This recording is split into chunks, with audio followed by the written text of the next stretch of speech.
Hello friends, ఈరోజు జొన్నలతో హెల్తీగా టేస్టీగా ఉప్మాతో ఎలా చేయాలో తెలుసుకుందాం. సో చాలామంది జొన్నలు అంతగా ఇష్టపడరు, టేస్ట్ ఉండదని. కానీ హెల్త్కి చాలా మంచిది. కొంచెం తిన్నా పొట్ట ఫుల్ అవుతుంది. వెయిట్ లాస్ అవ్వాలనుకున్న వాళ్ళు కానీ, అలాగే చిన్నపిల్లల నుంచి పెద్దవాళ్ళకి ఎవరికైనా చాలా మంచిదనమాట. కొన్ని ఇంగ్రీడియంట్స్ యాడ్ చేసి మంచి టేస్టీగా చేసుకోవచ్చు. ముందుగా జొన్నల్ని శుభ్రం చేసుకొని, లేకపోతే మీరు బయట మార్కెట్లో అయినా జొన్న రవ్వని తీసుకోండి. బాగా సన్నగా ఉండాలి. సో గోధుమ రవ్వ అంటే సన్నగా ఉన్నదనే చక్కగా ఉడుకుతుంది, కానీ జొన్న రవ్వ ఉడకడానికి టైం పడుతుంది. అలాగే కొంచెం బాగా పలుకుగా ఉంటుంది కాబట్టి కొంచెం ఉడకడానికి ఎక్కువ టైం పడుతుంది అన్నమాట. కాబట్టి సన్నగా దాన్ని ఉండేటట్టు చూసుకోండి. కావాలంటే కొంచెం మిక్సీలో వేసుకొని సన్న రవ్వలా చేసుకోండి. ఇప్పుడు ప్యాన్లో ఆయిల్ హీట్ చేసుకొని ముందుగా వేరుశెనగ గుళ్ళు, అలాగే మీకు కావాలంటే జీడిపప్పు కూడా వేసి వేయించుకొని పక్కన తీసి పెట్టుకోండి. తర్వాత మళ్ళీ కొంచెం మిగిలిన ఆయిల్లో పోపు వేసుకోండి.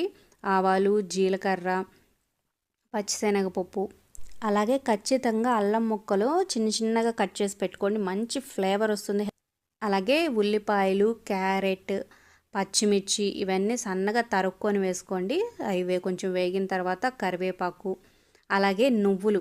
మీరు నువ్వులు పౌడర్ని వేసుకోవచ్చు, లేదంటే నువ్వులు ఉంటే నువ్వులు కూడా ఇలా వేసి లైట్గా వేయించండి. మంచి టేస్ట్ యాడ్ అవుతుంది, హెల్త్కి కూడా చాలా మంచిది. సో అవన్నీ వేసిన తర్వాత దానికి తగ్గట్టుగా సాల్ట్ కూడా వేసుకొని నీళ్లు పోసుకోండి. నీళ్ళు ఎలాగంటే కొలత ఎక్కువ పడుతుంది. సో బాగా మసలాలంటే నీళ్లు బాగా మసిలి ఈ కూరగాయలు ఉన్నాయన్నీ మీకు ఇంకా ఏమైనా కావాలంటే కూరగాయలు కూడా యాడ్ చేసుకోండి. బాగా మసిలిన తర్వాత అప్పుడు మీరు జొన్న రవ్వ వేయాలన్నమాట. సో 1 కప్పు జొన్న రవ్వకి 3 నుంచి 4 గ్లాసులు వాటర్ పడుతుంది. సో ఎక్కువ వాటర్ తీసుకుంటుంది. సో కొంచెం ఉడకడానికి టైం పడుతుంది అనమాట. సో ఇవన్నీ యాడ్ చేసుకొని ఉడికితే మాత్రం టేస్ట్ సూపర్గా ఉంటుంది. కాకపోతే కొంచెం ఉడకడానికి టైం పడుతుంది. సో మా ఛానల్ మొదటిసారి చూస్తున్నట్లయితే సబ్స్క్రైబ్ చేసుకోవడం మర్చిపోవద్దు. మరిన్ని రెసిపీస్, వీడియోస్ మన ఛానల్లో చెక్ చేయండి.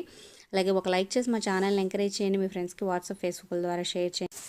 10 మినిట్స్ తర్వాత చక్కగా ఉడుకుతుంది. మీరు అది పలుకు పట్టుకొని చూడండి. మెత్తగా అయితే అవ్వకపోతే ఇంకొంచెం వాటర్ యాడ్ చేసుకొని ఒక 5 మినిట్స్ ఉంచండి. ఇప్పుడు పైన గార్నిష్ చేసుకోండి వేయించుకునేవి. ఇక కారపొడి, నిమ్మకాయ రసం పిండుకొని తింటే టేస్ట్ సూపర్ ఉంటుంది.